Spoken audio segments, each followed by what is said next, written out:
sur le EU Settlement Scheme que nous tenons avec la participation du consulat de France à Londres. Je vais juste passer la parole à ma collègue Margarita qui vient de réapparaître. Bonsoir, bonsoir. Désolée Corinne, j'avais pas bien fait la transition. Mais bonsoir à tous. Je m'appelle Margarita Locorcio et je suis bénéficiaire avec Settled aussi. Et donc, comme Corinne elle a dit, nous sommes ravis de vous accueillir ce soir. C'est notre troisième séance d'information sur le Settlement Scheme et on va tenir cette séance avec la participation du consulat de France à Londres. L'idée pour ce soir est de clarifier euh, les démarches à effectuer pour vous et votre famille afin d'obtenir le statut settled ou pre-settled qui vous permettront de garantir votre droit et de continuer à vivre légalement au Royaume-Uni malgré la Brexit et à la fin de la période de transition. Nous évoquerons la période particulière dans laquelle nous nous trouvons, période dite de grâce, qui nous donne un délai supplémentaire pour effectuer cette démarche importante qui doit être complétée d'ici le 30 juin de cette année. Pour référence, le Home Office a confirmé qu'à peu près 200 000 demandes de statut de citoyen français ont été reçues, mais le consulat estime qu'il y aurait entre 250 et 300 000 Français en Grande-Bretagne. Il semblerait donc qu'il y a encore des Français qui doivent effectuer cette démarche très importante. Avant que je continue, je vous demande de prendre note que la session sera enregistrée et nous comptons mettre l'enregistrement sur notre site Facebook où il pourra être consulté par ceux qui n'ont pas pu être présents ce soir. Nous avons la chance d'avoir parmi nous à nouveau Monsieur Guillaume Bazard, consul général de France à Londres, qui pourra nous résumer les services offerts par le consulat de France à Londres, particulièrement en période de pandémie et si près de la date butoir finale du 30 juin 2021. Il pourra également répondre à vos questions d'ordre administratif. Nous sommes très contents de vous accueillir ce soir, Monsieur le Consul, et merci beaucoup de participer et de pouvoir bénéficier de votre conseil précieux. Nous remercions également Monsieur Stéphane Ivance du Consulat de France à Londres pour toute son aide en matière de liaison, communication et organisation. Je vous présente également Mesdames Corinne Meyer, Sarah Aguilar et Emmanuel Brook, comme moi bénévole chez Settled, ainsi que Christina Tegolo, coordonnatrice des services chez Settled. Juste pour quelques mots d'introduction, Settled est une association caritative dont le but est d'aider les ressortissants européens, particulièrement ceux qui sont dits vulnérables, à faire une demande de résidence permanente ou temporaire pour pouvoir continuer à vivre au Royaume-Uni, légalement, après le 30 juin 2021. Settled existe depuis plus d'un an, et nous avons environ 100 bénévoles ainsi qu'une petite équipe centrale. En raison de la pandémie, nous offrons surtout des services en ligne pour le moment, par exemple sur notre page Facebook ou sur des lignes téléphoniques en 9 langues différentes. Au niveau du déroulement de la séance ce soir, on va commencer avec Corinne qui va vous parler d'abord du dispositif du EU Settlement Scheme et puis ensuite Monsieur le Consul offrira des informations sur les services offerts par le consulat. Il y aura après l'occasion de poser des questions et les intervenants de Settle sont toutes qualifiées et enregistrées avec l'Office d'immigration pour vous donner des conseils sur le EU Settlement Scheme et sur votre application. N'hésitez pas donc à écrire votre question dans la fenêtre questions-réponses Q&A que vous pouvez trouver à droite de vos écrans. Si vous avez un problème plutôt d'ordre technique, nous vous demandons de le signaler dans la boîte de chat, également sur la droite. Juste pour conclure, nous recevons souvent des questions qui traitent de même difficulté et nous commencerons donc par certaines qui nous ont été soumises à l'avance. Ensuite, nous essaierons de prendre autant de questions que possible dans la boîte questions-réponses pour ce soir. Mais si vous avez une question qui est plus complexe ou si nous sommes à court de temps, on vous invite à nous écrire à l'adresse email que Sarah va écrire à droite dans la fenêtre questions-réponses ou à nous rejoindre sur notre forum français sur Facebook. Merci beaucoup et je passe la parole à Corinne pour sa présentation sur le EU Settlement Scheme. Bonsoir à tous. Je vais juste partager ma présentation d'abord.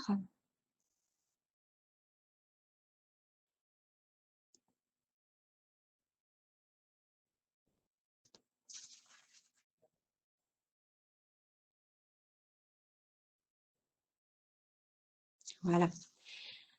Alors, bonsoir à tous. Comme Margarita l'a souligné, il ne nous reste que 3 petits mois jusqu'au 30 juin 2021, date à laquelle tout ressortissant de l'Union européenne se doit d'avoir fait une demande avec les membres de sa famille au dispositif qui s'appelle le EU Settlement Scheme. Je vous rappelle que c'est un dispositif qui a été convenu entre l'Union européenne et la Grande-Bretagne et qu'un dispositif similaire a aussi été convenu entre les pays de l'espace économique européen et la Grande-Bretagne, et la Suisse et la Grande-Bretagne. L'idée, c'est que tous les ressortissants européens ou de l'espace économique européen qui résidaient au Royaume-Uni avant la fin de la période de transition le 31 décembre 2020 a le droit de faire une demande d'un statut d'émigration pour pouvoir continuer de vivre légalement au Royaume-Uni le 1er juillet 2021. Nous sommes 20 ans dans la fin de ce qui s'appelle la période de grâce. C'est une période qui est en fait un délai supplémentaire qui nous permet d'effectuer les démarches nécessaires pour pouvoir continuer de vivre au Royaume-Uni et faire la demande du settled ou pre-settled status. Le 30 juin est une date d'échéance fixe, elle ne changera pas. Il faut impérativement que vous soumettiez votre demande d'ici le 30 juin de cette année et nous recommandons même de la faire bien avant, c'est-à-dire dès maintenant si vous ne l'avez toujours pas fait, puisqu'on peut compter jusqu'à à peu près 12 semaines pour qu'une demande soit traitée pour l'instant. Ça va être un des refrains que je vais reprendre souvent dans ma présentation. Il faut vraiment que vous fassiez cette demande, on arrive vraiment au bout et c'est important que vous garantissiez vos droits pour pouvoir continuer de vivre ici. Alors, le 30 juin 2021, on l'a vu, c'est la date butoir pour la demande du EU Settlement Scheme, mais le Home Office a publié quelques informations pour le cas où certaines personnes ne seraient pas en mesure de soumettre une demande à la bonne date. Alors, ils disent que s'ils seraient en mesure d'accepter une demande tardive pour une bonne raison, et si vous faites votre demande dans un délai raisonnable. Nous attendons encore des clarifications pour savoir ce qu'ils entendent exactement par bonne raison et délai raisonnable. En attendant, ce sont les informations. Tenter le diable, c'est vraiment de faire la demande au 30 juin 2021 et plus vite si c'est possible. Si vous ne le faites pas, c'est votre droit de séjour au Royaume-Uni qui risque de ne plus être valable et qui est remis en jeu. Alors, quand vous faites votre demande de statut au dispositif du EU Settlement Scheme, vous recevez en général un de 2 statuts. Le premier, c'est le statut Settled, qui est un statut de résident permanent, qui est un statut que vous devriez recevoir si, au moment de la demande, vous avez résidé au Royaume-Uni plus de 5 ans de façon continue, 5 ans au moins de façon continue. Si, au moment de la demande, vous n'avez pas vécu 5 ans de façon continue, vous recevrez normalement le statut pre-settled, qui est un statut de résident provisoire. C'est un statut qui est valable pendant 5 ans et vous devrez refaire une demande pour transformer ce statut en statut settled au terme de la validité de ce statut, c'est-à-dire au bout des 5 années, ou alors lorsque vous avez, et c'est préférable du reste, lorsque vous avez vécu 5 ans de façon continue au Royaume-Uni.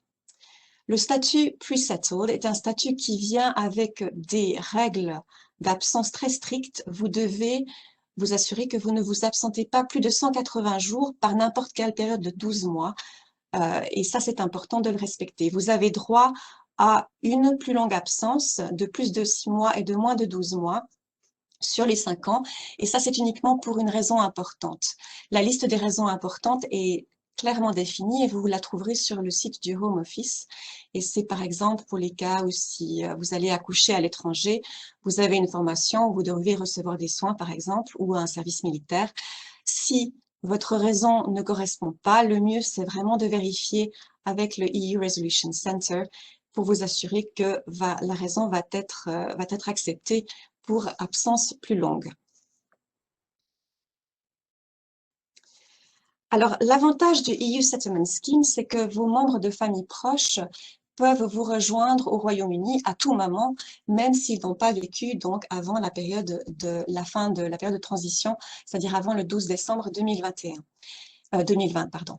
Ce sont uniquement les membres de famille proches qui peuvent vous rejoindre. Cela signifie l'époux ou le partenaire durable, civil, les partenaires durables si vous n'êtes pas marié, les enfants dépendants, donc ceux qui ont moins de 21 ans, et les parents dépendants. Si les parents non dépendants, les parents peuvent vous rejoindre jusqu'au 30 juin 2021 puisque la dépendance est assumée.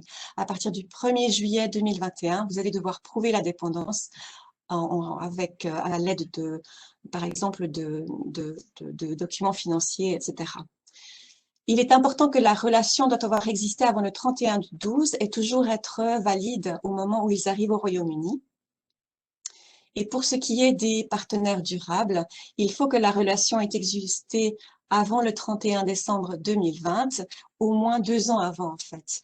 Et si vous allez sur le site du Home Office, vous verrez qu'il y a des listes de documents que vous pouvez utiliser pour prouver cette relation, par exemple des relevés bancaires de comptes communs, etc. Les autres membres de famille ne sont pas éligibles. Donc, quand vous parlez de frères, sœurs, cousins, etc., vous ne pourrez pas les faire venir pour vous rejoindre au Royaume-Uni.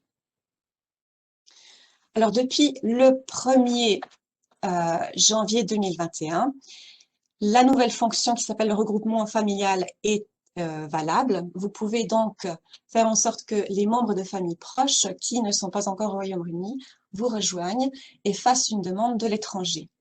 Si les membres de famille proches sont des citoyens européens qui ont un passeport ou une carte d'identité biométrique, ils vont pouvoir faire leur demande de l'étranger en utilisant l'app EUID, EU Exit Document Check.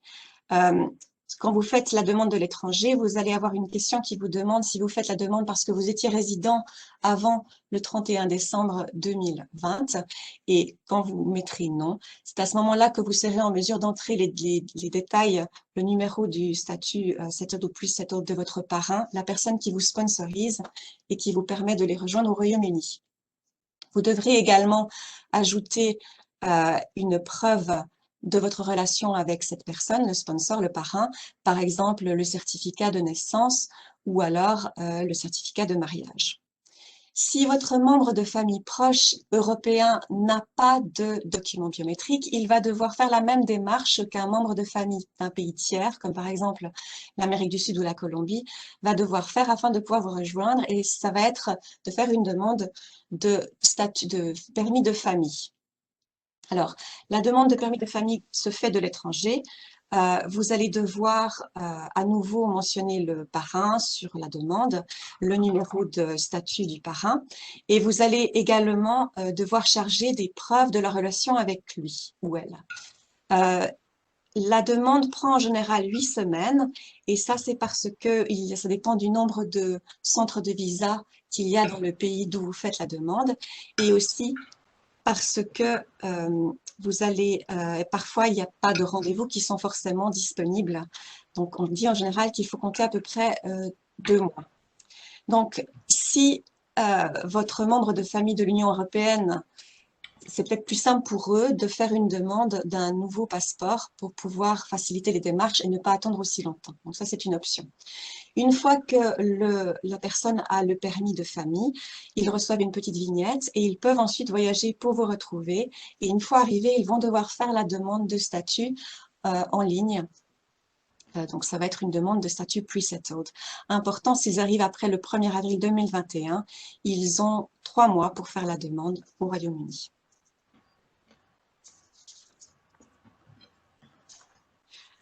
Alors, à partir du 1er janvier 2021, nous avons maintenant le nouveau système d'immigration à points. Et si vous êtes citoyen européen qui veut venir au Royaume-Uni pour travailler ou pour étudier, vous allez devoir faire une demande de visa. Maintenant, vos amis et votre famille qui veulent venir vous rendre visite peuvent le faire en touriste et ils peuvent rester 6 mois. Donc, c'est autorisé. Et on recommande en général de voyager avec un passeport, bien qu'il est possible de continuer de voyager avec une carte d'identité jusqu'au 1er octobre 2021. À partir du 1er octobre 2021, vous allez devoir, pour voyager au Royaume-Uni, avoir un passeport valable, à moins que vous n'ayez un statut settled ou plus settled, auquel cas vous pouvez continuer de voyager avec une carte d'identité. Alors, une fois que vous avez obtenu votre statut, vous allez continuez d'avoir le droit de travailler, d'accéder aux soins, donc la National Health Service, et d'accéder également aux prestations sociales. Je vais en parler un petit peu plus loin. Tous les membres de votre famille, donc y compris ceux qui ne sont pas européens, qui sont de pays dits tiers, ou vos enfants, doivent absolument faire une demande. Je veux juste m'attarder sur les enfants parce que j'ai souvent des clients qui pensent que parce que leurs enfants sont nés au Royaume-Uni, ils sont britanniques. Souvent, ça n'est pas forcément le cas, donc faites bien attention de bien vérifier quelle est la situation de votre enfant et de vous assurer que vous faites une demande s'ils ne sont pas britanniques. Jusqu'au 30 juin 2020, vous avez le droit de travailler, de postuler pour un emploi simplement en montrant votre passeport ou votre carte d'identité européenne. Également votre carte de résidence biométrique si vous êtes un proche et vous n'êtes pas citoyen de l'Union européenne. Vous pouvez bien sûr montrer votre statut digital si vous le voulez, mais ça n'est pas obligatoire et un employeur ne doit pas vous le demander. Ça, c'est quelque chose qu'il faudrait que vous sachiez en fait. Et c'est la même chose si vous devez louer un appartement, vous êtes en mesure de louer un appartement simplement en montrant votre passeport ou votre carte d'identité. Vous avez, avec le statut pre-settled et settled, accès aux services de santé gratuits, donc la National Health Service, du moment que vous êtes habituellement résident au Royaume-Uni. En anglais, c'est Ordinary Residence. Cela veut dire que vous devez être normalement résident au Royaume-Uni et seulement absent de façon occasionnelle. Un autre avantage d'être citoyen de l'Union européenne, c'est que vous avez le droit de faire une demande d'assurance européenne gratuite, la carte EHIC, et qui vous permettra d'accéder aux services de santé nationaux lors d'un séjour temporaire dans l'Union européenne. Alors, pour ce qui est de l'action en prestations sociales, ça c'est encore un sujet un petit peu controversial. Si vous êtes en possession d'un statut settled, d'un statut de résident permanent, vous avez le droit à accéder à toutes les prestations sociales du moment que vous êtes au Royaume-Uni en général, puisque c'est un statut qui vous donne un droit de séjour permanent. Maintenant, donc c'est comme un citoyen britannique.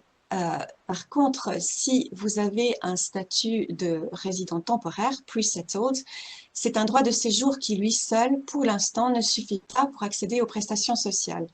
Vous devez, en fait, démontrer que vous exercez les droits du traité. Par exemple, vous êtes travailleur, vous avez une incapacité temporaire, vous êtes au chômage, vous avez une maladie, vous avez eu un accident, vous avez droit ou un droit de séjour permanent parce que vous avez vécu continuellement pendant 5 ans en exerçant vos droits de traité, par exemple en étant un travailleur. C'est un problème. Ce qui s'est passé, c'est que nous attendons en fait le verdict de la Cour suprême qui a été saisi suite au jugement rendu par la Cour d'appel fin 2020, dont vous avez peut-être entendu parler, qui a stipulé que le statut pre-settled est en fait un droit de séjour au même niveau que le statut settled pour ce qui est de l'accès aux services, aux aides sociales. Alors, ce qu'il faut savoir donc, c'est qu'on pense que la Cour suprême va rendre son verdict d'ici le mois de mai.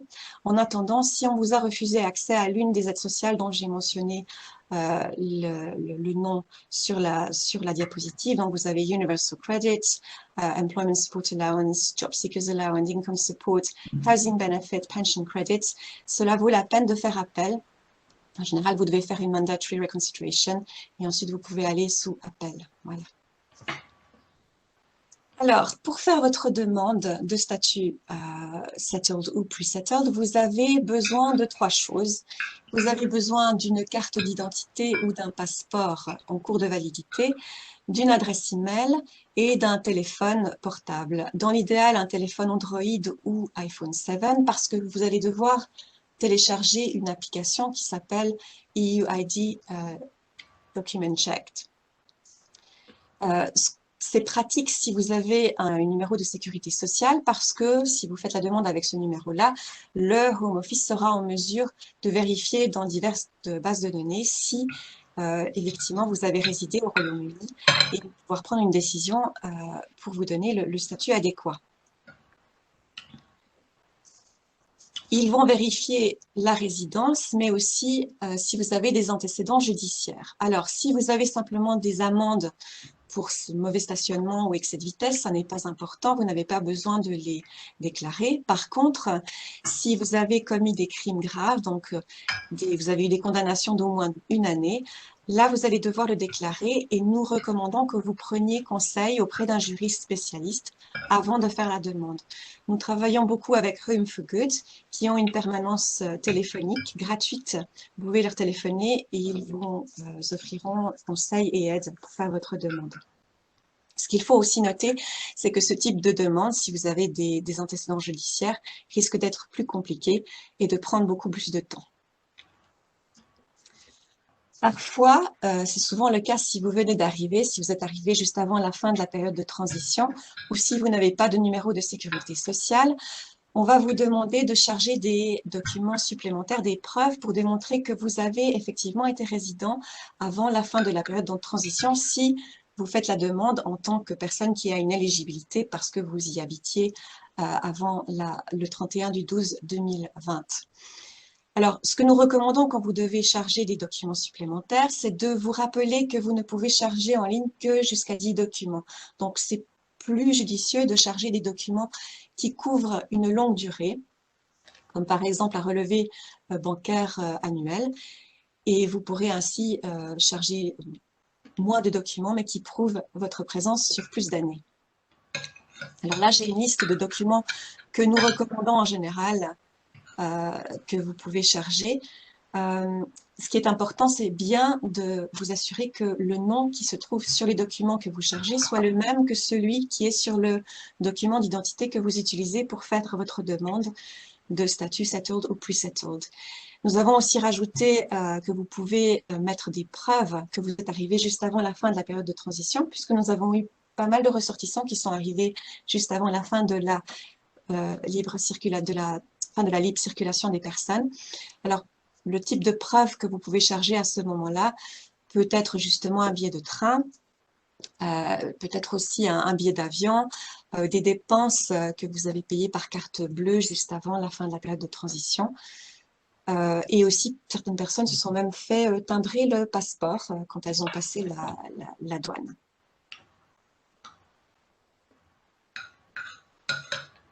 Si vos membres de famille proches, qui sont par exemple ressortissants de pays tiers, font leur demande, ils vont devoir relier leur demande à la vôtre et ils vont devoir aussi prouver leur relation avec vous, par exemple par le biais d'un acte de naissance ou un certificat de mariage.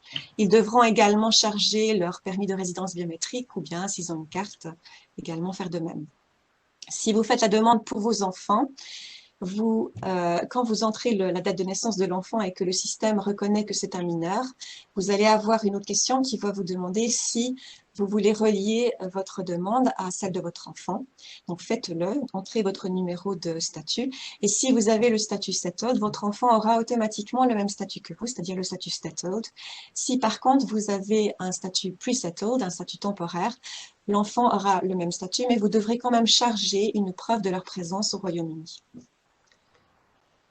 Alors, si vous n'êtes pas satisfait de l'issue de votre démarche, vous avez l'opportunité, avant même de soumettre la demande, de contester en fait ce que le Home Office vous dit, pense pouvoir vous donner comme statut. Donc, il vous dira, nous pensons que vous êtes éligible pour le statut settled ou le statut pre-settled. Si vous pensez que ça n'est pas correct, qu'au contraire, vous devriez avoir le statut settled, vous pouvez directement contester sur l'application et vous pouvez charger les preuves qui vont démontrer que effectivement vous devriez avoir l'autre statut, le statut de résident permanent.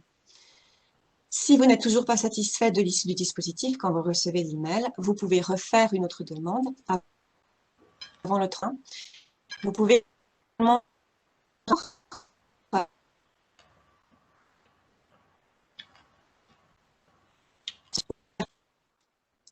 alors,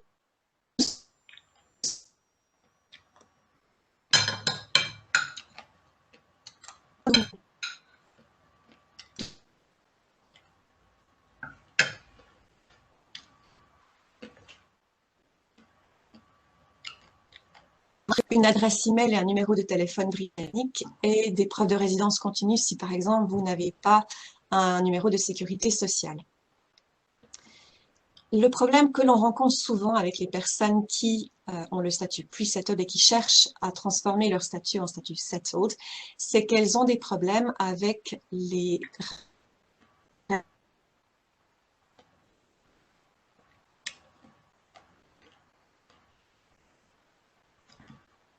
Donc là, par exemple, on a une illustration de ce problème. Si vous voyez sur la diapositive, Eva est partie durant l'année 1, dans la première année, elle est partie 3 mois. Et durant la période de l'année 2, elle est partie 4 mois. Donc en tout, quand le caseworker qui va regarder sa demande va sélectionner 12 mois entre la période 1 et l'année 2, il va s'apercevoir qu'elle s'est absentée 7 mois, ce qui lui fait perdre sa continuité de résidence et ne lui permet pas de convertir son statut en statut settled. Donc à ce moment-là, elle ne sera pas en mesure justement de bénéficier du EU Settlement Scheme et ce qu'elle risque, c'est de devoir faire une demande de visa pour pouvoir continuer de vivre ici. J'ajouterai encore qu'il y a quand même l'option de pouvoir s'absenter plus de 6 mois et moins de 12 mois pour une raison importante sur les 5 ans. Par exemple, si vous faites une formation, donc peut-être que ça pourrait être le cas pour vous. L'avantage, c'est qu'une fois que vous avez le statut de résident permanent, vous n'avez plus à vous soucier de ces règles d'absence puisque vous avez à ce moment-là le droit de vous absenter jusqu'à 5 ans sans perdre votre statut d'immigration. Alors là, vous avez une personne, c'est pour vous montrer un petit peu quand vous pouvez transformer votre statut. Cécile est arrivée en avril 2017. Puisqu'elle est arrivée en avril 2017, si elle ne sort pas du pays plus que les règles d'absence l'autorisent, elle pourra faire une demande de statut settled dès avril 2022 et elle a jusqu'en octobre 2024 puisque son statut lui a été octroyé en septembre 2019 pour faire sa demande. Donc, comme je l'ai dit, vous avez intérêt à faire la demande plus tôt avant la fin de l'échéance de votre statut pre-settled que d'attendre, dès que vous le pouvez, c'est mieux de faire la demande. Pourquoi? Parce que vous avez ensuite le droit de vous absenter plus longtemps et vous n'avez plus de problème avec les règles d'absence. Et aussi parce que dans certains cas, vous aurez plus de droits, comme par exemple accès aux prestations sociales. En plus, vous pourrez obtenir le statut, vous pouvez faire une demande de nationalité britannique une année après avoir obtenu le statut settled, ou de suite si vous êtes marié à un citoyen britannique. Et vos enfants nés après que vous ayez obtenu le statut settled seront automatiquement britanniques. Alors on nous demande souvent maintenant, c'est les grosses questions, c'est comment accéder à votre statut. Quand vous recevez la réponse du Home Office, vous recevez un email avec un PDF, une lettre qui vous dit que vous avez reçu tel statut et comment l'accéder. Mais que la lettre que vous recevez n'est pas une preuve de statut. Vous allez devoir aller sur le site du gouvernement dont vous avez le lien ici. Et pour y accéder, et c'est très important, vous allez avoir besoin du numéro du passeport ou de la carte d'identité que vous avez utilisé pour faire votre demande, ainsi que votre date de naissance. Et vous aurez besoin d'un numéro de téléphone ou d'un email de façon à obtenir le code d'accès qui vous permettra d'aller sur le site et de voir votre statut. Donc, la règle de base, c'est vraiment de bien garder votre numéro de passeport ou de carte d'identité avec lequel vous avez fait votre demande, surtout si vous êtes en train de renouveler votre passeport, jusqu'à ce que vous ayez enregistré votre nouveau passeport avec votre statut, sinon vous aurez de la peine à y accéder. Alors là, c'est juste pour illustrer à quoi ça ressemble quand vous essayez d'accéder à votre statut. C'est très clair. Normalement, c'est un système qui est assez clair et qui ne devrait pas vous poser de problème. Alors, à partir du 1er juillet de cette année, vous allez devoir prouver votre statut en ligne si vous voulez louer un appartement, si vous voulez accéder à des prestations sociales, peut-être même si vous voulez recevoir des soins.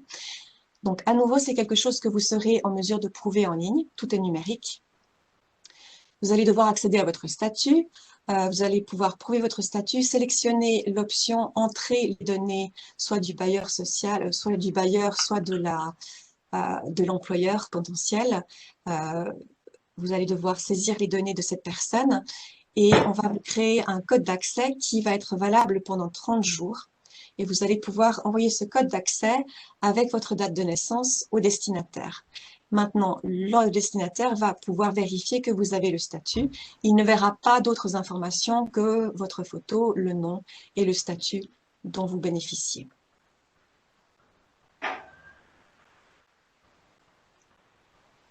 Alors ça, c'est justement pour vous montrer à quoi ça ressemble quand vous allez en ligne et que vous voulez prouver votre statut. À nouveau, c'est un système qui est facile à comprendre en fait. Et comme c'est un statut numérique, il est impératif que vous le teniez toujours à jour. Donc si vous renouvelez votre passeport, si vous renouvelez vos cartes d'identité avec lesquelles vous avez fait la demande, si vous changez d'adresse, changez de numéro de téléphone, changez d'email, de nom, etc., il est vraiment impératif que vous renouveliez, que vous mettiez ces informations dans votre statut en ligne. En général, et ça c'est un avantage, vous n'avez pas besoin d'envoyer des documents au Home Office pour le faire. Assez récemment, depuis l'année passée, justement, vous pouvez même renouveler votre passeport simplement par le biais de l'app. Vous n'avez pas besoin d'envoyer votre passeport au Home Office pour qu'il puisse entrer les détails et le relier à votre statut.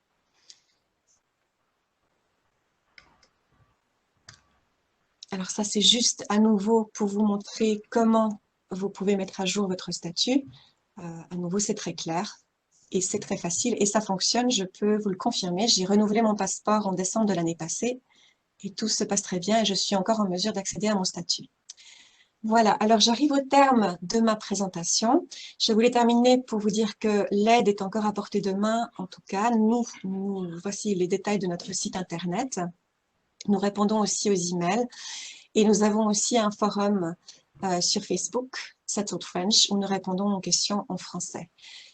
Alors, je vais arrêter de partager mon écran et je vais passer la parole à Monsieur le consul Guillaume Bazard, qui va nous parler des services que le consulat de Londres peut offrir à ses ressortissants et également, particulièrement en période de pandémie, et aussi en quoi il peut vous aider pour obtenir ce statut. Voilà. Monsieur le consul, c'est à vous.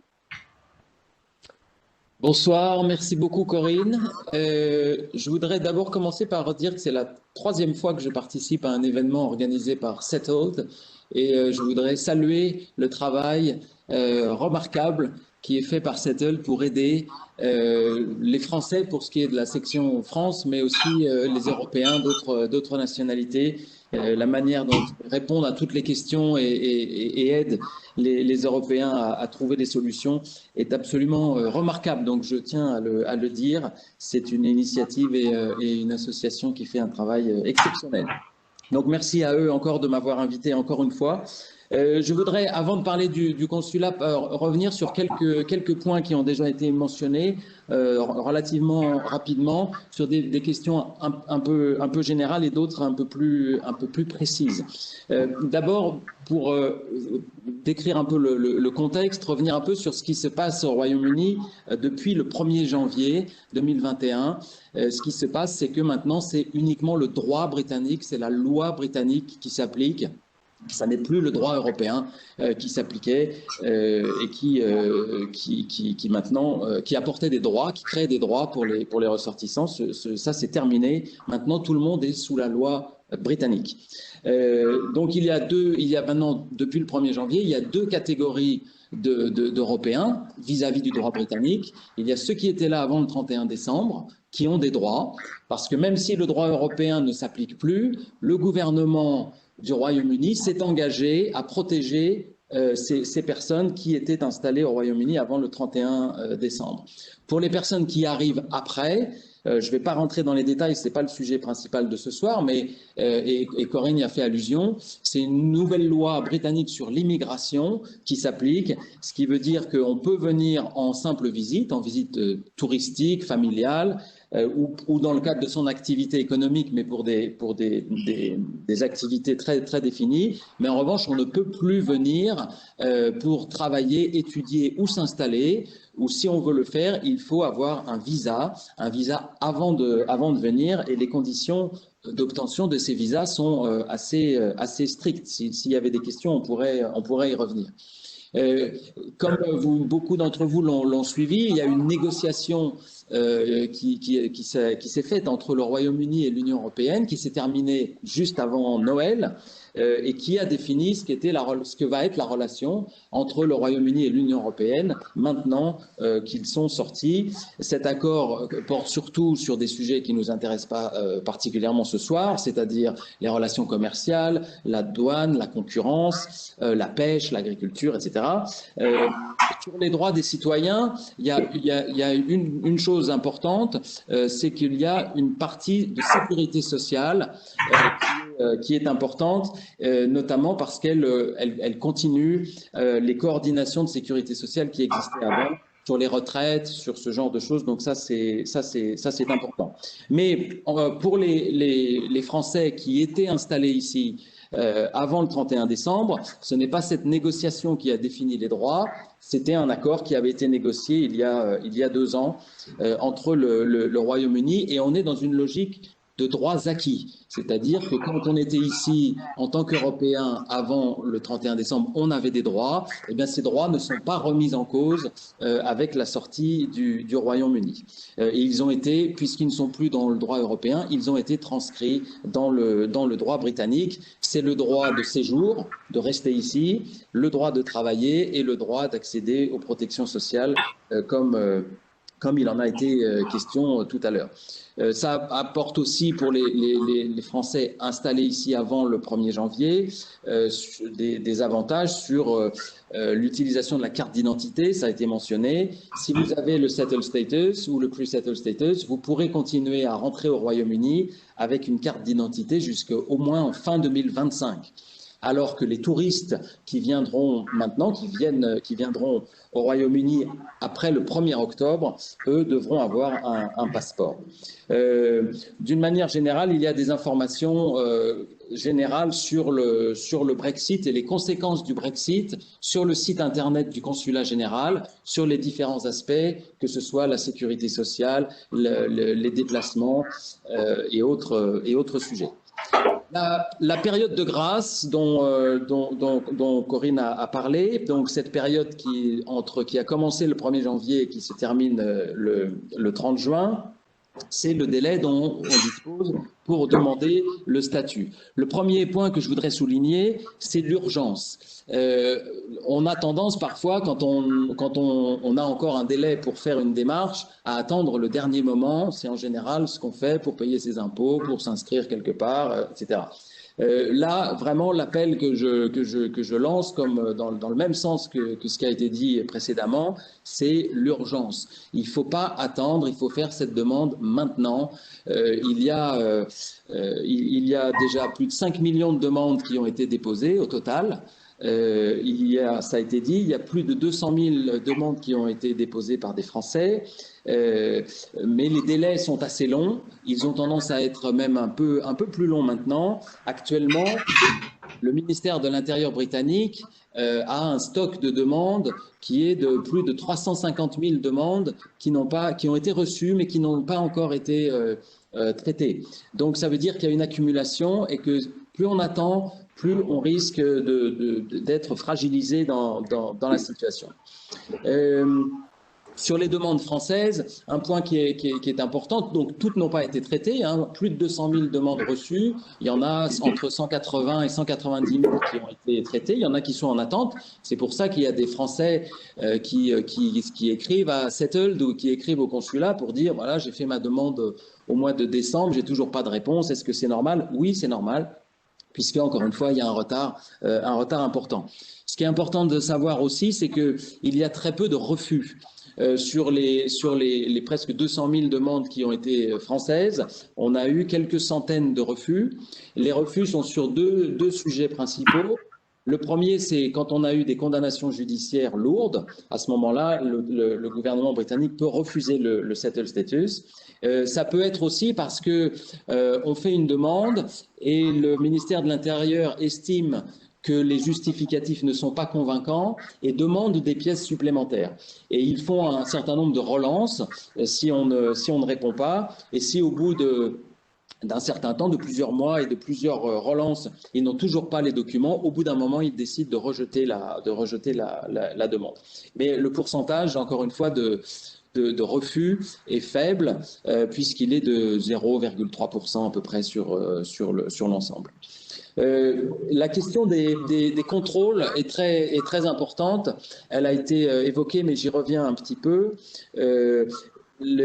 Un employeur ou une administration britannique ne doit pas demander à un Européen de prouver qu'il a le settled status.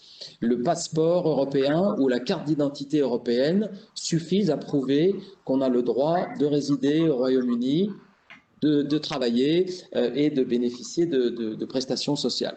C'est important et c'est écrit noir sur blanc sur le site du gouvernement britannique. Donc c'est important, c'est intéressant pour vous de repérer sur le site du gouvernement où c'est écrit, parce que si vous êtes face à un employeur qui vous dit bah non, j'aimerais bien vous recruter, mais vous n'avez pas le settled status, je ne peux pas, vous pouvez pointer vers le site du ministère de l'Intérieur qui dit bien que il n'y a pas besoin et on n'a même pas le droit de contrôler ce statut. En revanche, après le 1er juillet, là, les contrôles seront légitimes.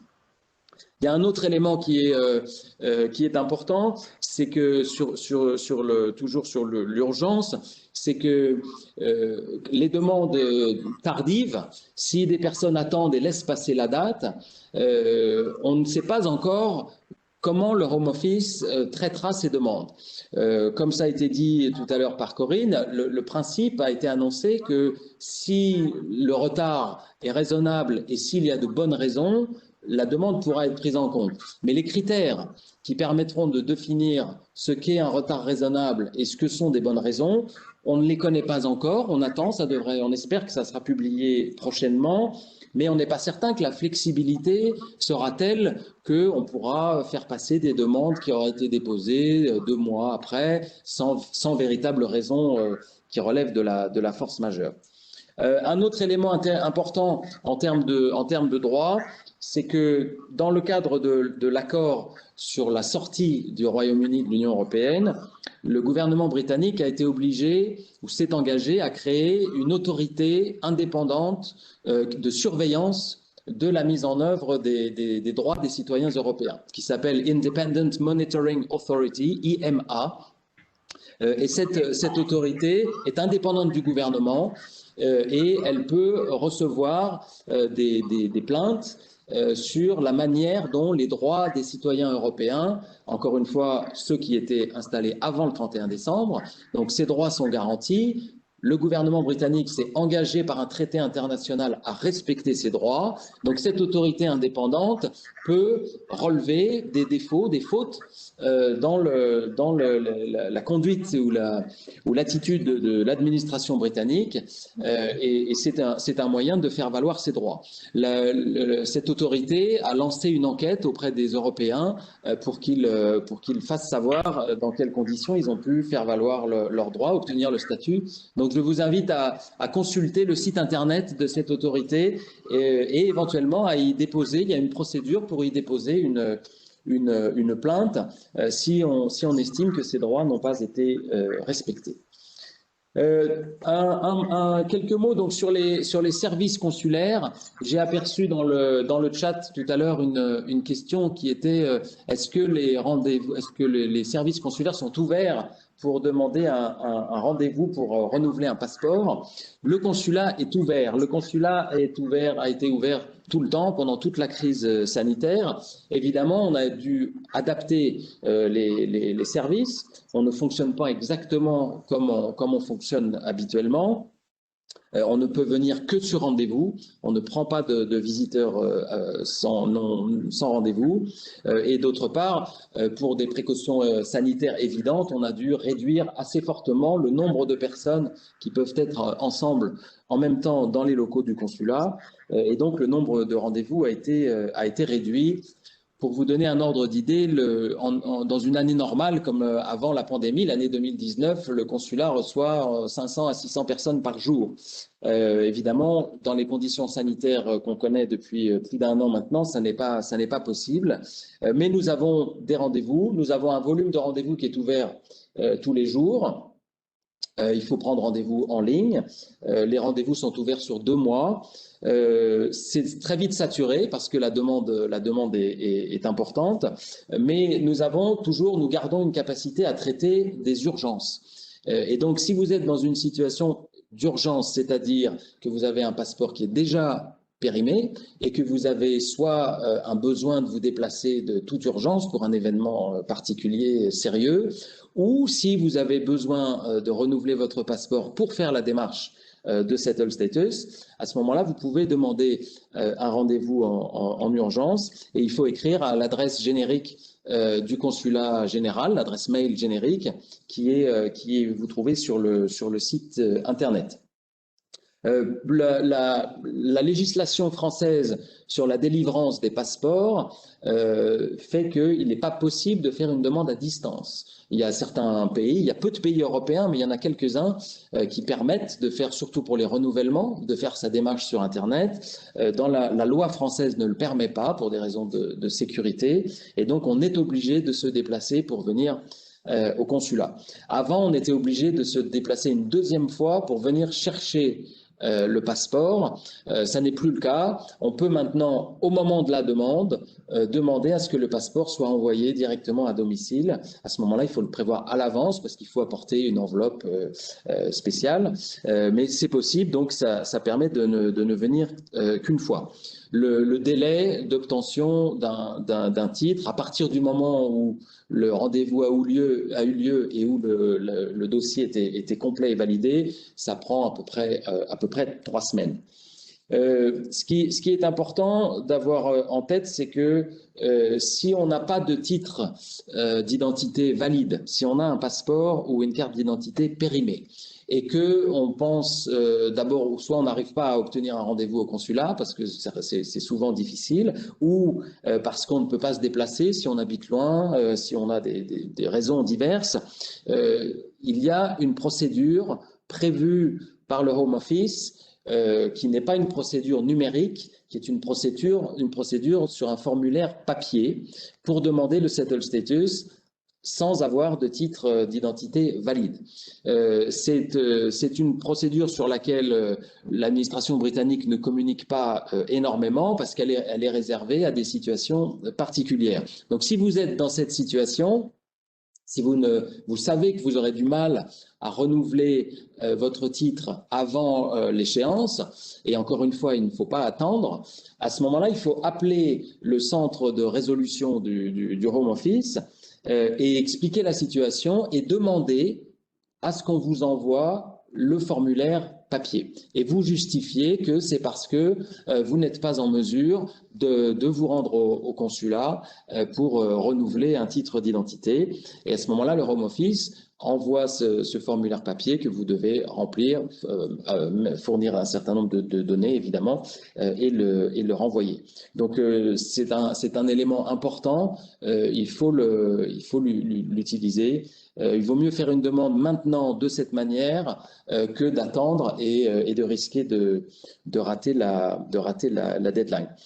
Sur tous les sujets Brexit, encore une fois, nous avons une adresse générique sur le site internet du consulat. Nous avons aussi une adresse spécifique sur le Brexit. Si vous avez des questions plus larges sur les conséquences de la sortie du Royaume-Uni de l'Union européenne, qui s'appelle brexit.londres-cst@diplomatie.gouv.fr. C'est aussi en ligne sur le site du consulat.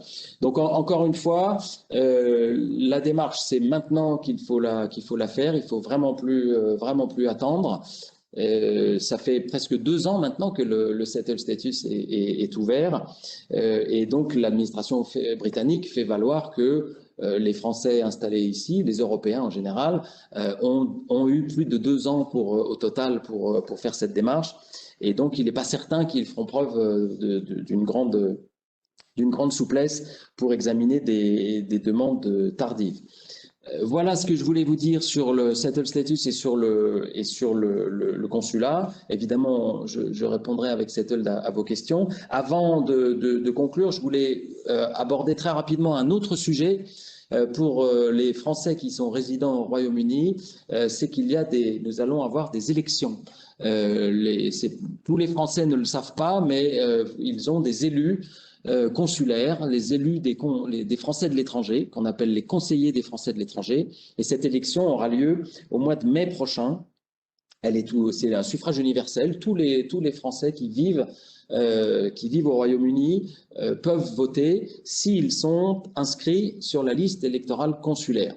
Cette inscription peut se faire jusqu'au 23 avril prochain. Ça se fait en ligne sur le site internet servicepublic.fr et il y aura une possibilité de vote électronique.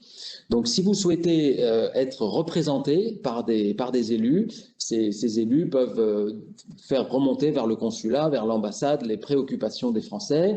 Ils participent à la décision dans certains domaines. Par exemple, quand on attribue des bourses scolaires, les élus sont là, siègent avec nous et participent à la décision.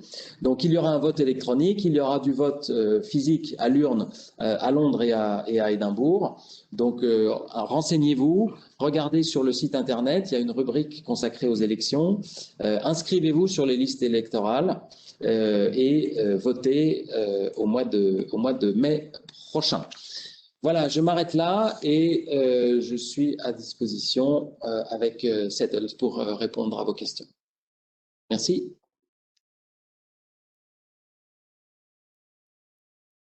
Alors voilà, merci beaucoup, monsieur le consul.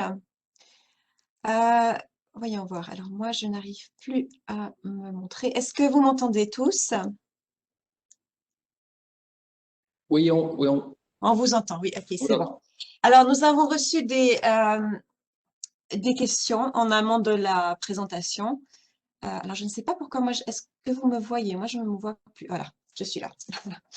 Donc, nous avons reçu des questions en amont de la présentation.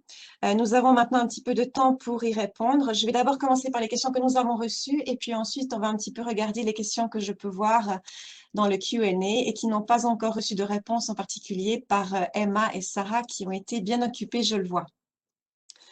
Alors, monsieur le consul, la première question, c'est pour vous. Nous avons reçu une question de Florence qui concerne son fils Augustin qui va commencer l'université. Et en gros, ce qu'il y a, c'est que Augustin est scolarisé en Angleterre depuis 5 ans. Il a 18 ans et il dispose d'un pre-settled status. La demande du settled status a été faite début mars, donc j'imagine qu'il est sur le point de l'obtenir puisqu'il a 5 ans de résidence. Cette année, il passe son A-level et il postule via UCAS à des universités. L'université dans laquelle il souhaite aller rencontre des difficultés à lui offrir une place parce qu'elle ne sait pas quel tarif lui appliquer. Donc, on nous avait dit que quand vous avez un statut settled ou un statut pre-settled que vous inscrivez pour les cours de cette année, normalement, vous devriez avoir un home tariff. Qu'est-ce que vous suggérez, monsieur le consul? Effectivement, c'est une question qu'on nous a posée à plusieurs reprises parce qu'il y a un certain nombre de familles qui sont dans cette situation. Avant le Brexit, les étudiants européens bénéficiaient du même tarif que les étudiants britanniques. Donc, il y avait un tarif UK-EU et un tarif pour le reste du monde. Après le Brexit, les Européens basculent dans la deuxième catégorie et doivent payer le tarif reste du monde qui est souvent presque deux fois plus élevé, donc c'est tout à fait considérable, mais à l'exception des Européens qui ont un statut de résident confirmé, donc le settled status ou le pre-settled status.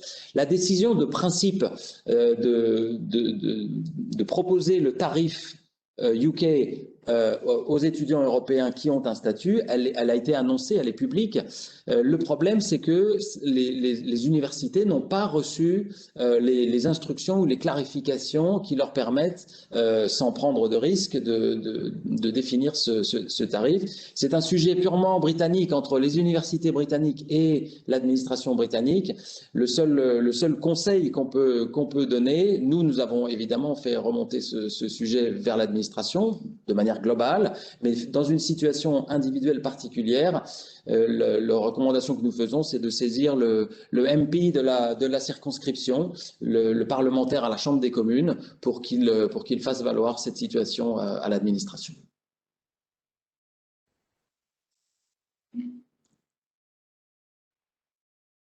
Micro, Corinne. Oui, voilà, merci, monsieur le consul. Donc, Florence, c'est donc un peu de lobby qu'il va falloir faire pour ce cas-là. Une deuxième question, cette fois, c'est encore pour vous, monsieur le consul. C'est une question par rapport au fait que nous avons une dame mariée ici, Danielle, qui a reçu son statut settled et qui dit que son statut ne montre que son nom de jeune fille, alors qu'elle utilise son nom de femme mariée pour toutes ses démarches officielles et personnelles. Comment est-ce qu'elle peut prouver son identité digitale si le nom qui correspond à sa photo n'est pas le même que celui qui est sur son passeport?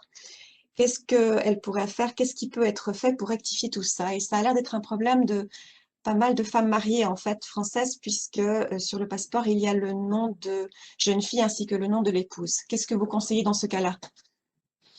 Malheureusement, c'est un sujet qu'on connaît bien aussi et pour l'instant, il n'y a pas vraiment de solution parce que c'est un sujet que nous abordons quasiment à chaque fois qu'on rencontre le Home Office. Et la réponse est toujours la même. Ils ont conscience de la réalité du problème. Ils ont conscience des inconvénients que ça crée pour les femmes qui sont dans cette situation et ils nous disent être à la recherche d'une solution qu'ils n'ont toujours pas trouvée. Donc, à titre personnel, enfin non pas à titre personnel, à titre officiel, je continue à soulever ce sujet à chaque contact avec le Home Office, mais malheureusement, il manque de créativité pour l'instant pour trouver une solution. Entendu, merci. Ok, alors une autre question cette fois de Sarah, qui a été au pair à Londres pendant 7 mois l'année passée, de septembre 2019 à fin mars 2020.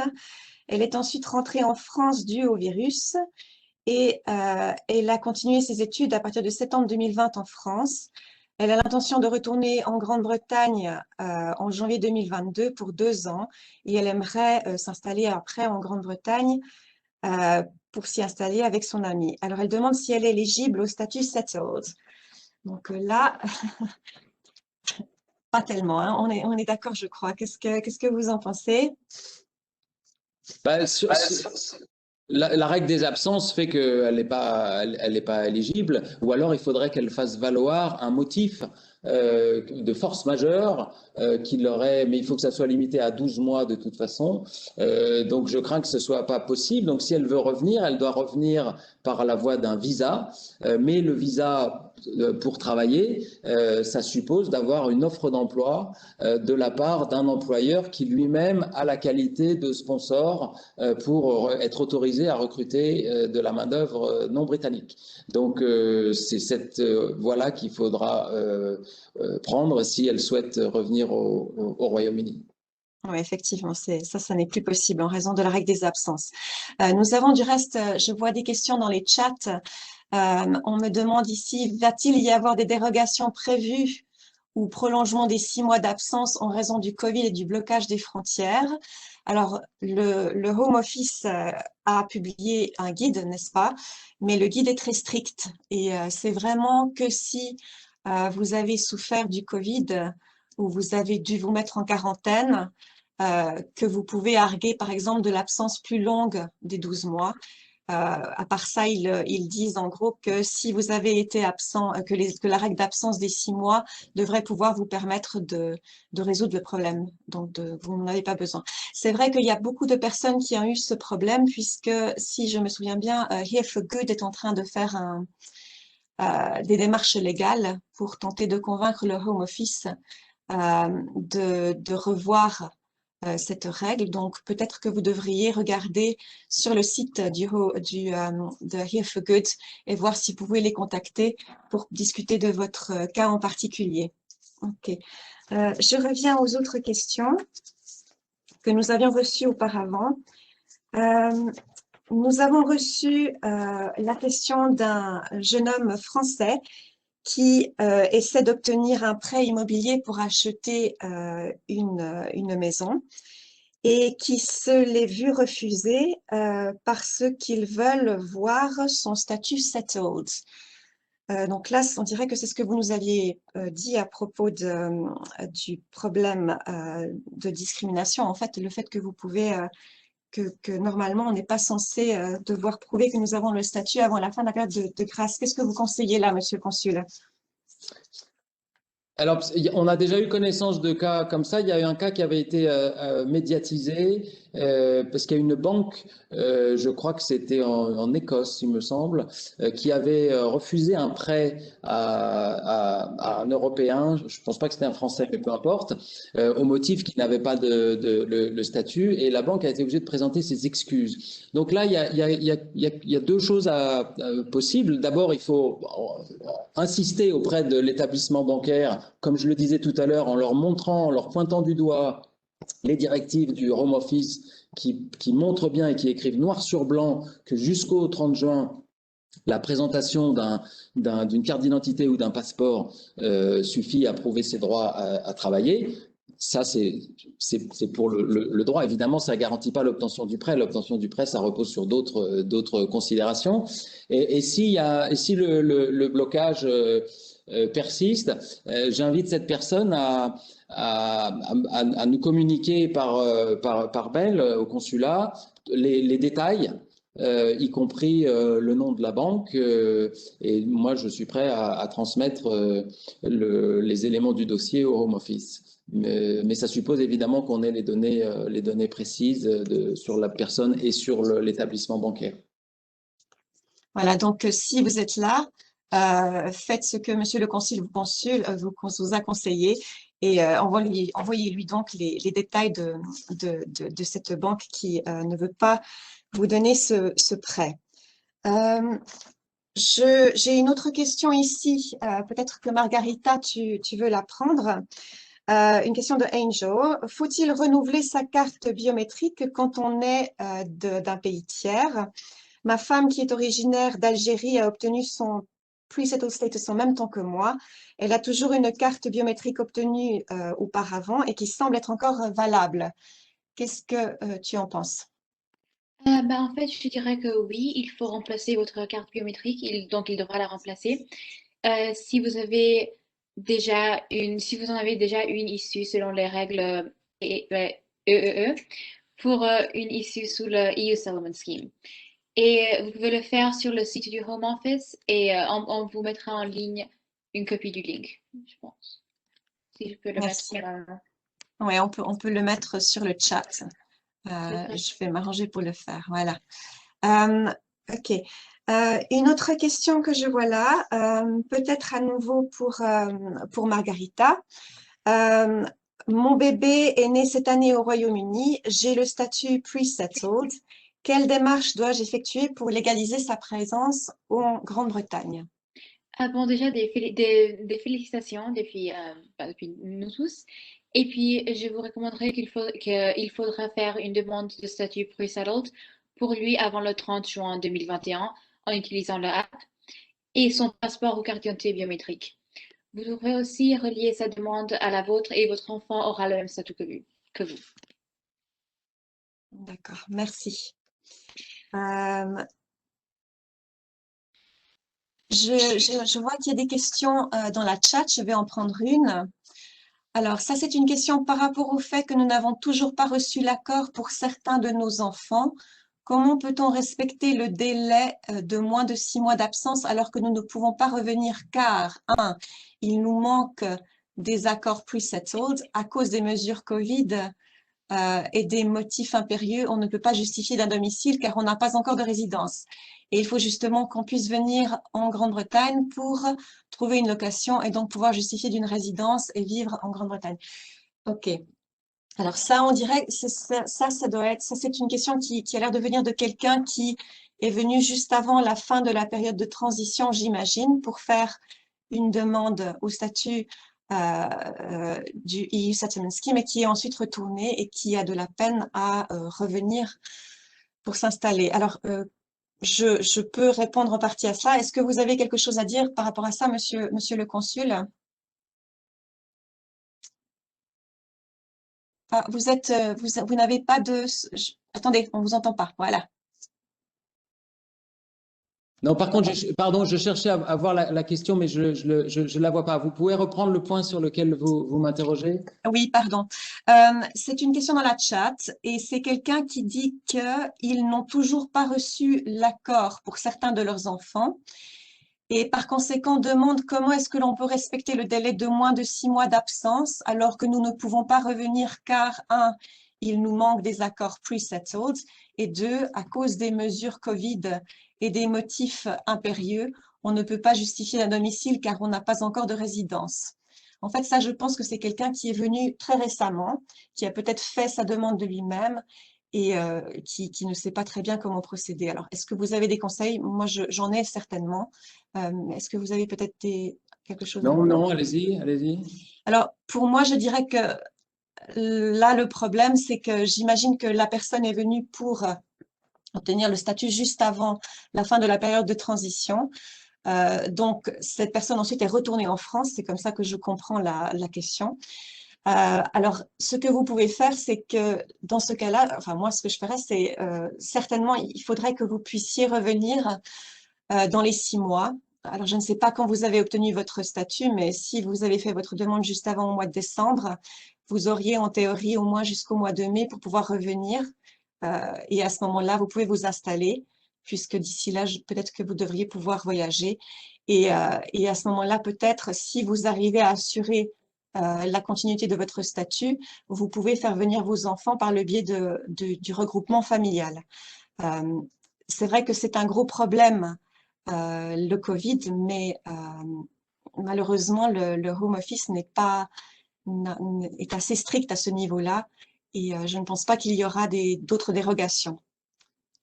Et il y a un autre aspect, c'est que malheureusement, il est assez habituel que les demandes pour les enfants prennent plus longtemps que les demandes pour les adultes, parce qu'il y a un certain nombre de contrôles supplémentaires qui sont obligatoires pour les mineurs, et par conséquent, quand une famille fait les demandes pour tout le monde, les enfants reçoivent la réponse plus tard, ce qui crée ce type de situation.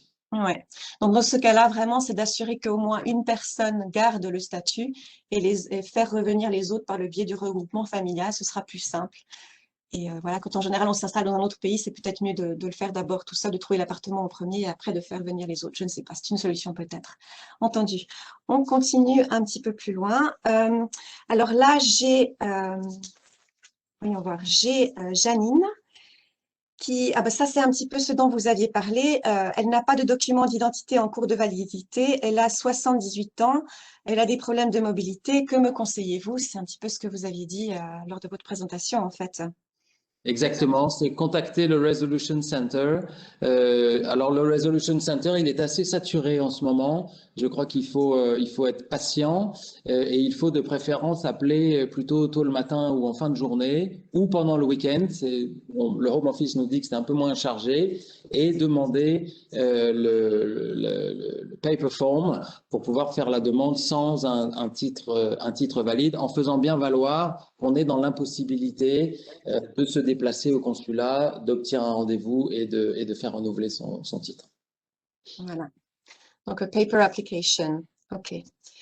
Une autre question par rapport à la Permanent Residence Card, qui sont ces cartes bleues que beaucoup de ressortissants européens avaient obtenues auparavant.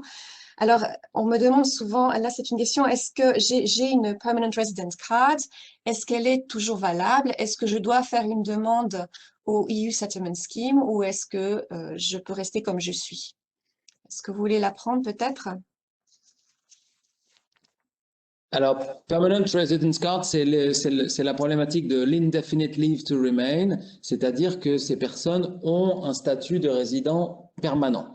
Donc, en droit, ils ne sont pas obligés de faire la demande de settled status, puisque leurs droits sont protégés. Mais le conseil est de faire quand même cette démarche, parce que le statut européen, le settled status, est plus protecteur sur certains aspects particuliers, et d'autre part, ça permet de reclarifier sa situation vis-à-vis du home office et donc d'avoir un statut qui est récent et qui est numérique. Le statut numérique n'a pas que des avantages, mais comme on va de plus en plus vers des contrôles qui seront eux-mêmes numériques, mieux vaut, dans bien des situations, il sera préférable d'avoir un statut numérique plutôt qu'un document papier dont on n'est pas sûr que le home office ait forcément des traces dans les bases de données. Oui, alors merci. C'est vrai que indefinite leave to remain, ça vaut aussi la peine parce que indefinite leave to remain, on ne peut rester hors du Royaume-Uni que 2 ans, alors que vous pourrez vous absenter 5 ans si vous avez le statut du dispositif du EU Settlement Scheme. Pour ce qui est de la Permanent Residence Card, ce sont les cartes bleues. Celles-ci ne sont plus valides à partir du 31 décembre de l'année passée. Donc, assurez-vous bien de faire une demande au statut settled. Et ce sera d'autant plus facile que vous aurez le numéro que vous allez pouvoir entrer quand vous faites la demande. Alors, les prochaines, je regarde encore d'autres questions. Alors, nous avons énormément de questions par rapport au fait que beaucoup de personnes ont de la peine à contacter le EU Resolution Center, y compris par téléphone, depuis la France, depuis ici, par email. Est-ce qu'on leur dit de recommencer? Est-ce que vous avez des conseils par rapport à ça? Non, malheureusement, il faut persévérer parce que c'est saturé et il faut trouver les heures les moins chargées. Pour être honnête, c'est parfois un peu la même situation qu'on a au consulat. On a des gens qui essayent d'obtenir des rendez-vous et c'est difficile, mais en fonction des disponibilités, on remet des rendez-vous dans le système tous les jours et donc il faut faire de la veille, de préférence aux heures où il y a pas trop d'affluence et en persévérant, on finit par y arriver. Je pense que c'est pareil avec le Resolution Center. Merci beaucoup. OK. Alors, là, j'ai une question de Paul, peut-être pour Margarita. J'ai le statut pre-settled que j'ai obtenu en décembre de l'année passée. Je suis en France maintenant et je prévois de revenir au Royaume-Uni en juillet avec ma famille. Quelles démarches doivent effectuer pour que ma femme et mes enfants obtiennent leur statut pre-settled? Alors ça, c'est souvent le type de demande, de questions que l'on reçoit des gens qui sont venus s'installer juste avant la fin de la période de transition. Bon, je dirais que la première chose est il devra faire très attention aux règles d'absence. On n'a pas le droit de s'absenter plus que 180 jours par période de 12 mois. Et si on est reparti du Royaume-Uni en décembre et on compte revenir en juillet, par exemple, on dépasse on dépasse le temps d'absence autorisé et on risque de ne pas pouvoir transformer le statut pre-settled en statut settled. Il est donc mieux de revenir plus tôt, il est donc suggéré de revenir plus tôt. Et une fois ici, de ne pas repartir avant au moins 185 jours, voire plus, pour être prudent. Après, votre femme et vos enfants, ils vont devoir faire une demande de l'étranger par le biais de l'app, du moment qu'ils ont des documents identitaires biométriques. Ils devront vous mentionner comme parrain ou sponsor et ajouter des preuves de leur relation avec vous, comme par exemple un certificat de naissance ou de mariage, et ils devront attendre le statut avant de pouvoir voyager au Royaume-Uni. Merci Margarita. Là, j'ai une question par rapport au livret de famille. On nous demande si c'est une preuve acceptable pour prouver sa relation avec le sponsor. Qu'est-ce que vous en pensez, monsieur le consul? Je sais, le livret de famille, c'est un document très français qui n'a pas forcément des équivalents partout. Donc, si on a un acte de mariage, ça peut être plus lisible pour certaines administrations, mais on sait qu'il a été parfois accepté. Nous avons communiqué au Home Office des exemples de livrets de famille pour qu'ils aient connaissance. Donc, on peut essayer, c'est accepté dans certains cas. Il n'y a pas de garantie absolue parce que la doctrine en fonction de la personne qui traite le dossier n'est pas toujours 100% homogène. Mais c'est déjà passé, ça a déjà été accepté comme preuve. Parfait, merci. Je pense que ça dépendrait en fait de la personne qui traite aussi, mais oui, effectivement, donc c'est bien. Entendu. Là, j'ai une demande de Aïcha, une question de Aïcha. J'ai fait ma demande de statut pre-settled le 17 décembre. J'ai reçu le Certificate of Application le 19 janvier. Est-ce que mon mari européen peut déjà faire une demande de EU Family Permit ou dois-je attendre l'issue de ma demande? Alors déjà, le fait, elle dit que son mari est européen, donc elle n'a pas besoin de faire une demande de permis de famille si son mari a un passeport biométrique. C'est la première chose. Et vous n'avez pas besoin d'attendre en fait l'issue du statut. Vous pouvez simplement faire la demande avec votre numéro de demande en fait. Donc ça, c'est tout à fait possible. OK. Ensuite, j'ai une question que nous avons reçue juste avant. Je m'appelle Marion et j'habite depuis environ 1 an à Londres. Je souhaite rester ici, donc j'ai envoyé mon application, reçu l'email de confirmation datant du 18 décembre 2020 avec un numéro de référence. Lorsque je me connecte à mon compte, toutes les sections sont completed, mais depuis, plus aucune nouvelle. Cela fait 3 mois et je m'inquiète beaucoup, n'ayant pas été recontactée. Et là aussi, elle a essayé de les contacter et ça n'a donné à rien. Donc là, je pense que c'est de nouveau le même problème qu'on a eu juste avant. Le mieux, c'est probablement toutes les demandes qui ont été faites juste avant Noël, en fait, ou plutôt la fin de la période de transition. Il faut peut-être attendre ou essayer de les contacter comme vous avez suggéré le soir ou le matin. D'autres suggestions? L'important, c'est d'avoir reçu le Certificate of Application, puisque ça prouve que la demande a été enregistrée. Et pour le reste, je crois qu'il faut être patient. OK. Là, on a reçu une demande, une question. Un Français dont la carte d'identité arrive à expiration en juin 2021. Comme il y a moins de 6 mois de validité sur le document, est-ce qu'elle sera acceptée pour faire le settled status? Je crois que vous l'avez mentionné. Oui, si elle est valide, elle sera acceptée, oui. Mais vous aviez dit aussi que les cartes d'identité, si je me souviens bien, ont eu la validité prolongée prolongée de 5 ans, n'est-ce pas? Oui, pour les gens qui avaient déjà 18 ans en 2013, je crois, il y a une prolongation de 5 ans. Donc, si la carte d'identité vient à expiration formellement des 10 ans de 6 mois, elle est encore valide pendant 5 ans et l'administration britannique accepte cette prolongation de validité. Et est-ce qu'à ce moment-là, c'est plutôt parce que les cartes d'identité ne sont pas, est-ce que c'est quelque chose que vous pouvez faire par le biais de l'app ou vous allez devoir demander une paper form?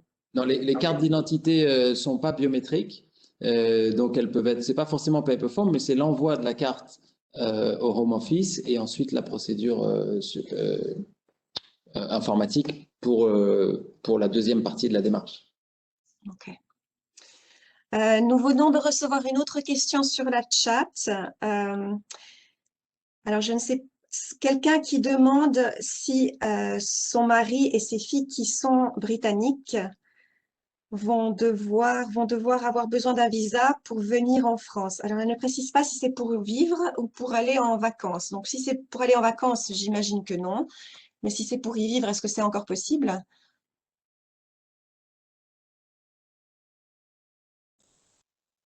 Alors, si c'est effectivement, on peut faire séjourner les Britanniques peuvent séjourner dans l'Union européenne sans visa pendant une période de 3 mois sur 6 mois. Donc, si c'est pour rendre visite à la famille, il n'y a pas de sujet. Si c'est pour une période plus longue, ça dépend de l'objet de la visite. De toute façon, il faudra un visa. Si c'est pour plus de 3 mois, il faudra un visa, mais ça peut être un visa visiteur s'il s'agit d'une visite touristique. Si on veut rester dans la famille, par exemple, pendant 4 ou 5 mois, c'est un visa long séjour de visite, ou si c'est pour y exercer une activité professionnelle pour les parents, à ce moment-là, il y a différents types de visas en fonction de l'activité qu'on prévoit d'avoir. Donc, il faut qu'il consulte le site France Visa UK et qu'il regarde, il y a ce qu'on appelle le Visa Wizard qui permet en fonction de sa situation de définir si on a besoin d'un visa et de quel type de visa en fonction de la durée et de la nature du séjour.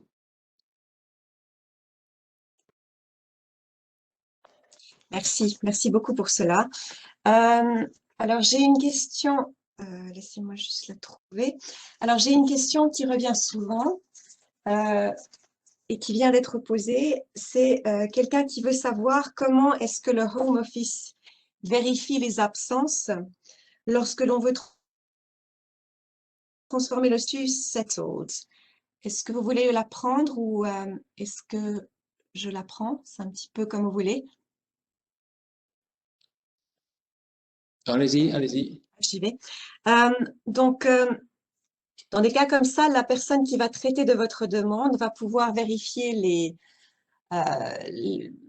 vos voyages en fait par le biais de ce qu'on appelle les records du Home Office Immigration. Et sans compter que quand vous faites votre demande de statut settled, vous allez devoir déclarer que toutes les informations que vous avez acceptées comme correctes sont justes. Donc, à ce moment-là, si, par exemple, le caseworker qui traite de votre demande n'a pas réalisé que vous étiez absent pendant une année plutôt que les 6 mois dont vous avez le droit et que vous acceptez, vous dites que c'est correct, à ce moment-là, vous faites une fausse déclaration et ça peut avoir des conséquences graves par rapport au home office. Alors, c'est vrai que on sait que les gens qui mentent au home office risquent de ne pas obtenir une indefinite leave to remain, donc par exemple le statut de résident permanent, mais aussi de ne pas être honnête, de faire une fausse déclaration est une offense criminelle. Voilà. OK.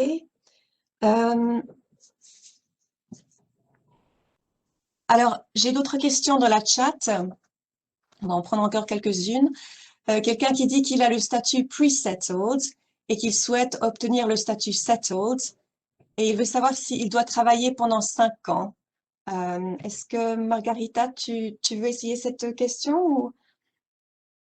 Oui, en fait, c'est pas le travail qui est la question importante. Ce qui importe, qu'il faut rester dans le Royaume-Uni sans partir pour plus de 180 jours. Donc après, c'est évident que ça sera possible que vous aurez besoin de travailler pour rester ici pour 5 ans, mais c'est pas le travail qui compte. En fait, c'est juste question de votre permanence au Royaume-Uni. Voilà, donc c'est juste une question d'être présent au Royaume-Uni, c'est la seule chose qui compte pour obtenir le statut. OK. Voilà, donc j'essaie de voir encore, il y a pas mal de questions qui viennent. Je regarde juste si on a encore quelque chose. On arrive gentiment au terme de la session.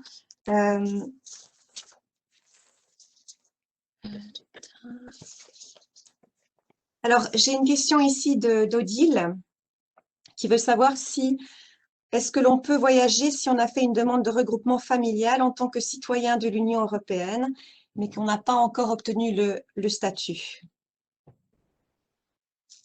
Est-ce que, Margarita, tu veux y répondre?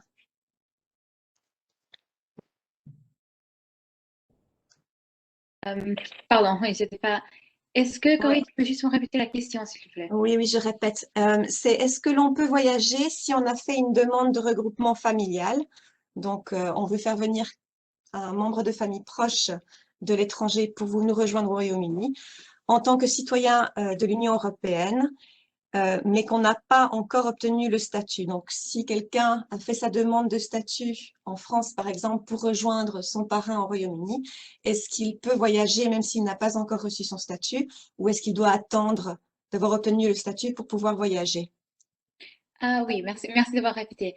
En fait, c'est dans les règles de traitement des demandes que le joining family member ne doit pas être au Royaume-Uni en tant que visiteur pour pouvoir remplir les conditions d'obtention de résidence permanente ou provisoire. Nous recommandons donc de bien faire la demande de l'étranger, mais aussi d'attendre d'avoir obtenu le statut avant de voyager pour retrouver vos parents. En tant que touriste, vous ne pouvez rester que 6 mois. Si vous utilisez les services de santé, étudiez ou envoyez des offres d'emploi, vous violez les règles d'immigration et vous risquez donc de mettre en jeu l'obtention de votre statut. Voilà. Donc, même si on peut venir en tant que touriste au Royaume-Uni avec un passeport européen, c'est important d'attendre le résultat du statut si vous rejoignez un membre de famille. Entendu, donc je crois qu'on arrive gentiment au terme de notre session. Je vais juste voir s'il y a encore, je vais juste demander à Sarah et, euh, et, euh, et Emma s'il y a encore quelques questions que nous pourrions prendre qui attendent et qui n'ont pas été répondues par elles. Est-ce qu'elles peuvent me faire savoir? Je crois en tout cas qu'on a répondu à la majorité des questions qu'on avait reçues en amont du séminaire et aussi certaines que nous avons reçues pendant la session. Si vous avez encore des questions et que nous n'avons pas répondu à vos réponses, veuillez s'il vous plaît nous écrire à advice@settle.org.uk. Je crois qu'on va arrêter la session là. Est-ce que, Monsieur le Consul, vous avez un mot de la fin? Oui, je voudrais juste répéter donc le conseil qu'on a donné de manière, je crois, assez unanime, c'est qu'il faut faire la démarche rapidement maintenant, il ne faut pas perdre de temps. Et l'autre chose, c'est que il y a toujours des personnes qui n'ont pas conscience qu'elles ont besoin de ce statut. Je pense en particulier à des personnes âgées ou à des enfants qui sont dans des familles qui elles-mêmes n'ont pas besoin du settled status. Donc tous ceux qui sont informés doivent partager cette information. C'est très important de parler autour de soi, à sa famille bien sûr, mais aussi à ses amis. Et dès qu'on est en contact avec un ressortissant européen, il faut vérifier que les gens ont conscience de la nécessité d'obtenir le settled status pour conserver ses droits. Parce qu'une fois on aura passé le 1er juillet, ça ne veut pas dire que le 2 juillet, tout le monde va recevoir une lettre en disant qu'ils doivent quitter le territoire, mais petit à petit, les gens qui n'auront pas ce statut vont se trouver confrontés à des obstacles. On va leur refuser des services ou ils vont avoir des difficultés avec des employeurs, avec des propriétaires s'ils veulent louer un appartement. Donc, les situations peuvent être difficiles. Donc, il faut que tout le monde contribue à diffuser l'information sur ce besoin. Et si on entend parler d'une grand-mère française, italienne ou lituanienne dont on pense qu'elle est peut-être pas informée, ben, il faut faire cet effort d'information. C'est si tout le monde le fait qu'on arrivera petit à petit à vraiment à protéger tout le monde. Voilà mon conseil ou ma demande. Merci. Merci entièrement d'accord avec vous. Vraiment, faites passer le message et souvenez-vous que Settled est là pour aider. Nous avons des lignes téléphoniques, comme mentionné par Margarita avant. Nous avons des forums Facebook. Nous sommes là pour aider. Donc, faites en sorte de faire passer le message. Donc, merci d'avoir été avec nous ce soir, Monsieur le Consul général. Merci d'avoir apporté vos conseils très utiles. Merci à Margarita d'avoir présenté également. Merci à Sarah et Emma d'avoir répondu aux questions. Je vois qu'il y en a énormément qui ont été répondues, plus de 140, je crois. S'il vous reste la moindre question à nous poser, n'hésitez pas à nous contacter. Je crois que Sarah aura noté l'adresse sur la fenêtre questions-réponses. Je la répète au cas où, c'est advice@settled.org.uk. Nous enverrons le lien à l'enregistrement de ce soir aux participants une fois qu'il est disponible par email. Nous le posterons également sur les forums Facebook que nous animons. Donc, merci à tous et bonne nuit. Au revoir. Merci, bonsoir.